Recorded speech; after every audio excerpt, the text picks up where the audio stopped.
representa de cierta forma la representación gráfica de la cantidad de dióxido de carbono que elimina nuestro paciente a la expiración.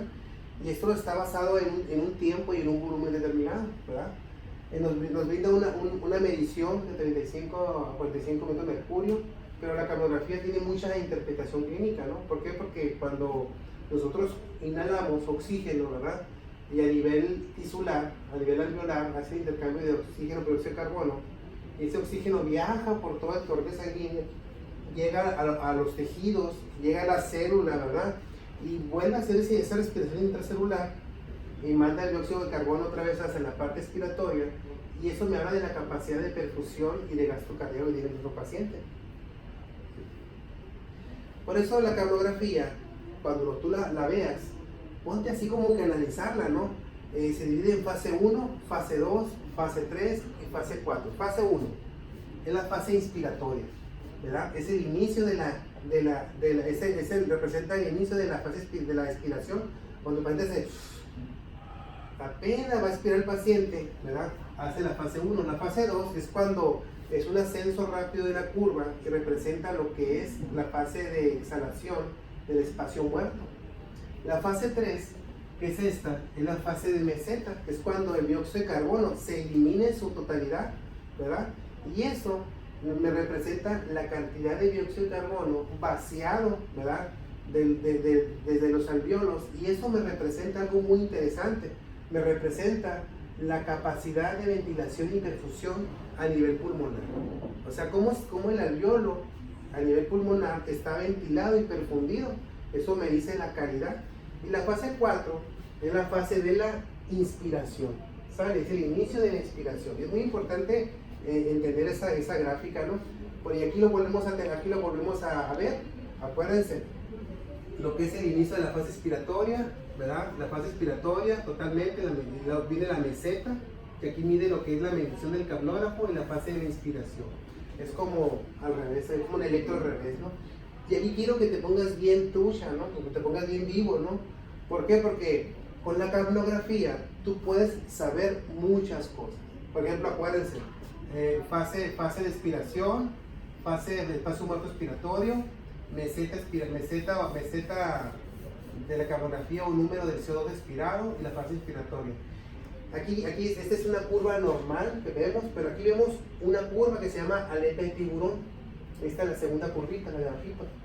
Esta se llama aleta de tiburón, y me está hablando que a lo mejor el niño tiene un moco asesino, ¿no? Tiene un tapón ahí de moco, de secreción, y no manda totalmente la ventilación adecuada por el respirador, ¿no?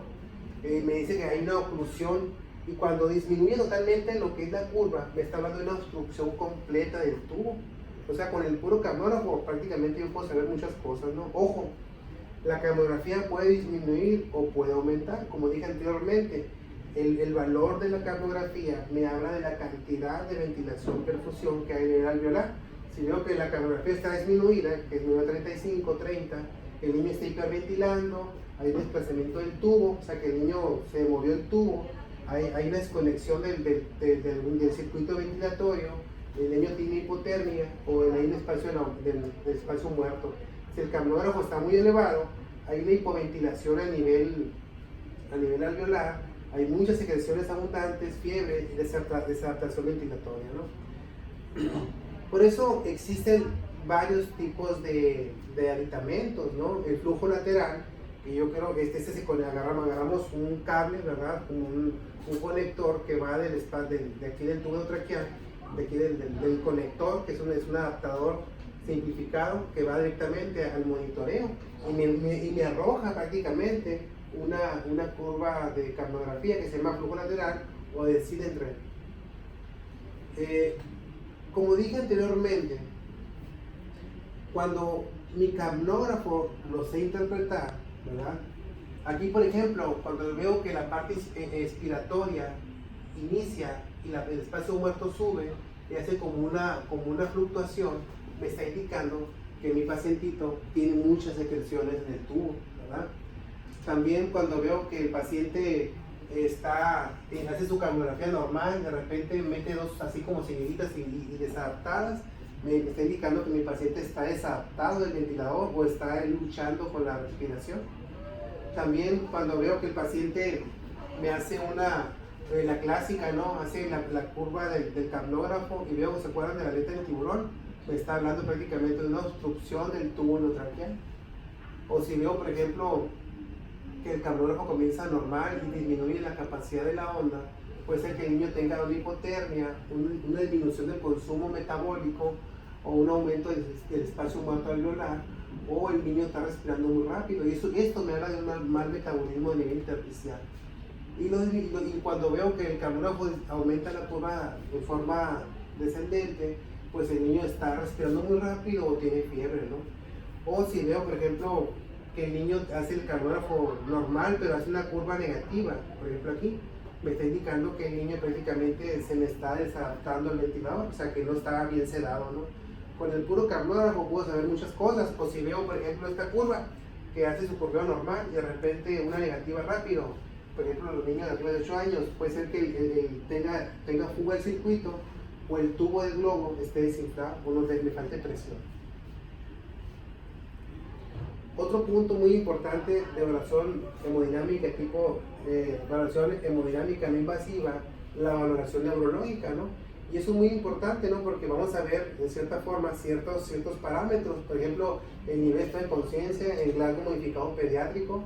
Es muy importante que sepamos valorar los tipos de pupila que hay en el niño. Ojo, chicos, si veo una pupila demasiado isocórica, me está hablando de una hipertensión de cráneo, pero bonito, ¿no? O si veo la triada clásica de Cushing, la triada de Cushing habla sobre bradipnea, bradicardia, anisocoria, ¿no? Y eso, y una hipertensión sistólica. Eso es una clásica en un paciente que tiene un cráneo hipertensivo, ¿no? Por eso pues, dicen, hay que medir la vertiente craneal, pero si el hospital no tiene esos pernos ventriculares, pues te vas con la clínica, ¿no? Valoras pupilas y valoras muy importante la triada de Cushing.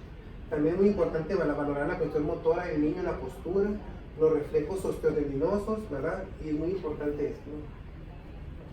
Otro punto de suma importancia es valorar el tipo de respiración de ese niño, ¿verdad?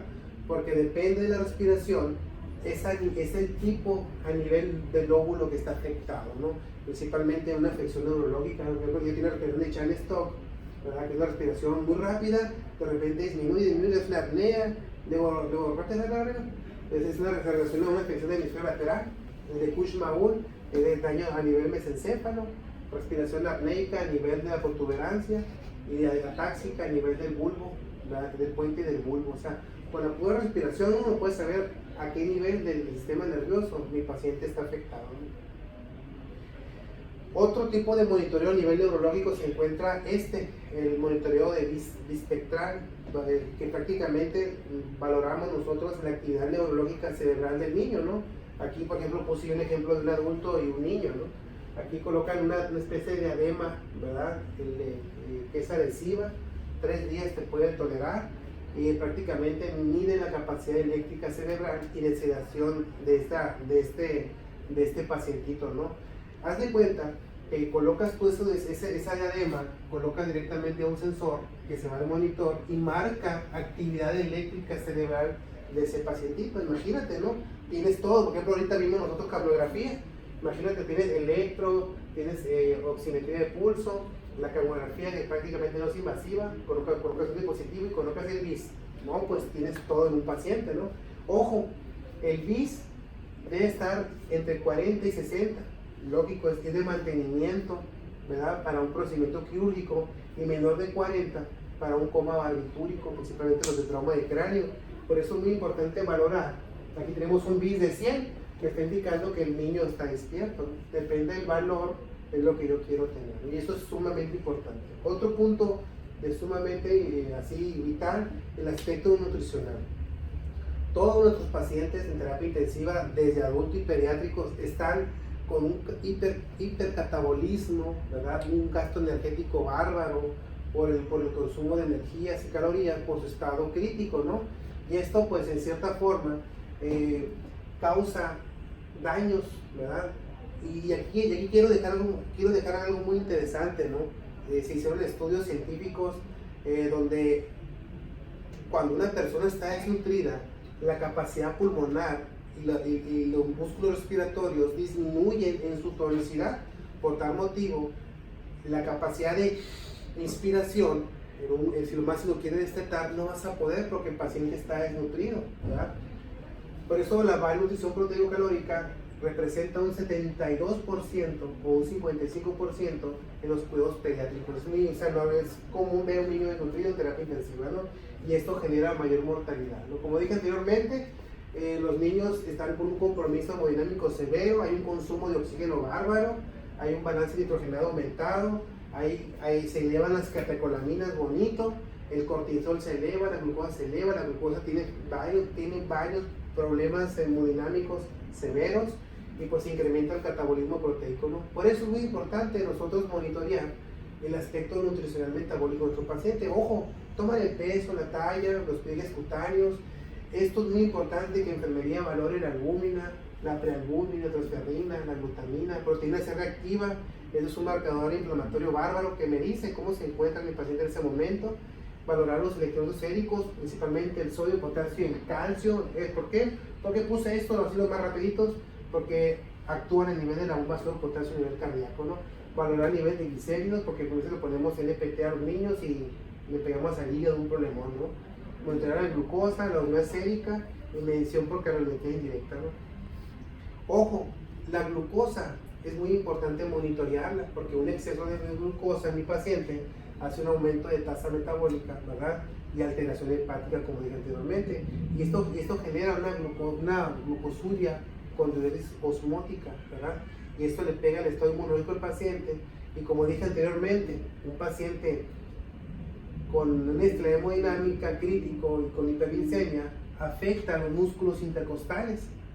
Y esto genera un compromiso respiratorio que, aunque tú lo quieras desconectar del ventilador, muy difícilmente lo vas a poder lograr, ¿no? Por eso es muy importante mantener esto, ¿no? Ojo, hay que mantener niveles de glutamina en valores adecuados, de 0.3 microgramos kilogramo de glutamina, ¿no? La glutamina tiene muchas propiedades, ¿no? Una de ellas aumenta el ATP a nivel celular, disminuye el lactato, que son dos sustancias que una favorece y otra le va muy mal, disminuye respuestas inflamatorias y disminuye el tiempo de ventilación mecánica. Sería lo ideal que parte del motor no hemodinámico no invasivo, valorar nivel de glutamina en nuestros pacientes, ¿no? Otro, yo creo que aquí no hay mucho que decir, ¿no? Porque es el ingreso de líquidos, ¿no? Evaluar el peso diario del paciente, la diuresis horaria del paciente, monitorear, muy importante, los electrolitos séricos del paciente. Hay tablas para reposición de líquidos, ¿no? Aquí nosotros no somos nutriólogos, no somos médicos nutriólogos, pero existen fórmulas donde puedo estimar la tasa metabólica basal, que depende ahora sí que el grupo etario del niño, donde se encuentre, ¿verdad? Sacamos nuestros cálculos y damos una cantidad estimada de calorías. Y eso es muy importante que en enfermería nos estemos involucrando, porque es parte del monitoreo hemodinámico de tipo no invasivo. Ojo, así como al paciente lo podemos alimentar en forma adecuada, lo podemos sobrealimentar o lo podemos subalimentar. Si lo sobrealimentamos, ¿verdad? Pues producimos algo muy serio, ¿no? Un hígado graso. Y producimos más dióxido de carbono en el paciente y aumenta la hiperglicemia. Yo creo que ahorita la hiperglicemia dijimos que le pega la capacidad la capacidad muscular de este ventilatorio, ¿no? Como dije anteriormente, no somos nutriólogos, ¿verdad? Pero la nutrición es parte del monitoreo no hemodinámico en el paciente de estado crítico y debo de implementar una muy buena práctica. ¿Por qué?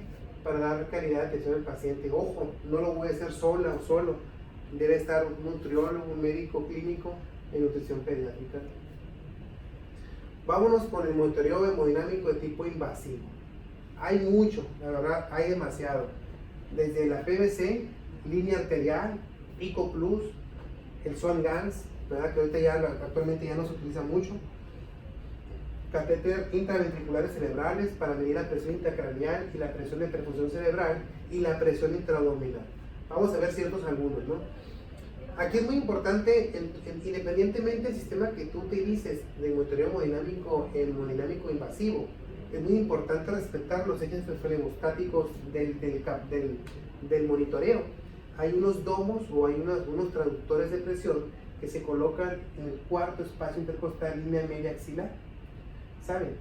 Independientemente si tú lo pones en el cúbito dorsal, semifowler o Fowler, respeta ese eje flebostático. ¿Para qué? Para que no tenga fluctuaciones de la medición de la curva de la presión arterial invasiva. Vamos a poner aquí un ejemplo muy clásico, la presión venosa central invasiva, ¿no? Agarramos el monitoreo, colocamos el transductor de presión, ¿verdad? A nivel del cuarto intercostal medio axilar, ¿verdad? Y colocamos el catéter a nivel del central, ¿no? Pero fíjate, quiero que nosotros veamos esto. Número 1, aquí vemos la curva de la PVC, pero ese curveo es como el electro, tiene un significado clínico, tiene A, X, C, B e Y. La A es contracción auricular, ¿verdad? La X es relajación auricular, la C es apertura de las válvulas tricuspidia, la B es llenado auricular y la Y es el cierre de la válvula, ¿verdad?, ventricular. Esto es muy importante que coincida con el ciclo cardíaco de mi electro, ¿verdad? Yo con solo ver el curveo de la PVC puedo detectar muchas cosas, ¿no? Y es parte del monitoreo hemodinámico invasivo.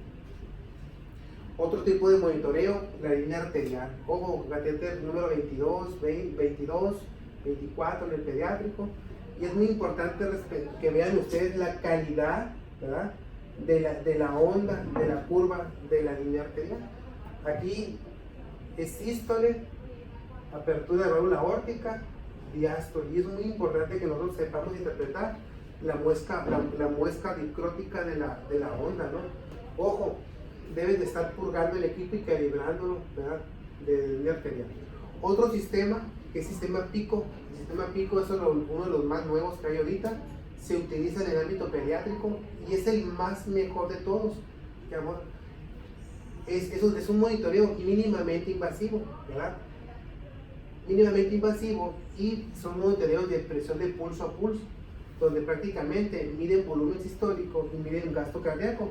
Pero independientemente de esto, mide precarga, poscarga, contractilidad, pero lo más importante es que este monitoreo mide indicadores de agua pulmonar.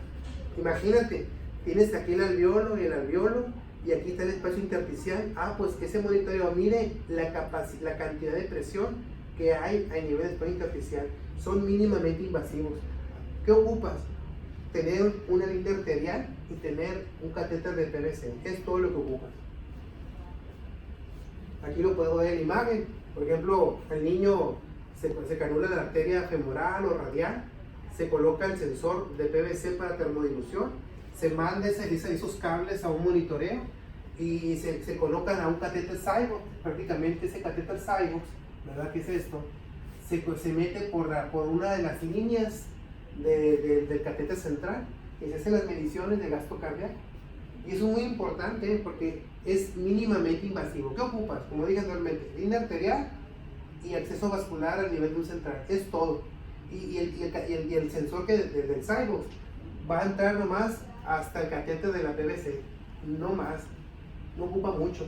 Mide precarga, poscarga, contractilidad y, como dije anteriormente, mide volúmenes pulmonares y presiones pulmonares. Es mucho mejor que un Swan-Ganz, porque se acuerdan que el Swan-Ganz va y viaja hasta la arteria pulmonar, y este monitoreo PICO Plus, ¿no? Llega nomás el sensor al catéter central, a la PVC y a una arteria. Es todo. Y mide volúmenes pulmonares. Prácticamente, chicos, acuérdense, bueno fuera tener toda la tecnología. Yo creo que contamos con línea arterial en hospitales públicos y contamos quizás con una PVC, ¿no?, invasiva. Pero lo más importante es recordar que tú tienes en tus manos mucho conocimiento, tienes mucha capacidad de pensamiento, y el mejor monitor eres tú. Al paciente lo va a salvar una enfermera con conocimientos, una enfermera que sepa interpretar esos valores, esas curvas y esos signos y síntomas. de todas las cosas que te llevas puestas, tu actitud es la más importante. Cuando ves a un paciente crítico, velo de forma global, de forma holística y científica, y vas a ver que el paciente lo va a ir mucho mejor. Por mi parte, muchas gracias.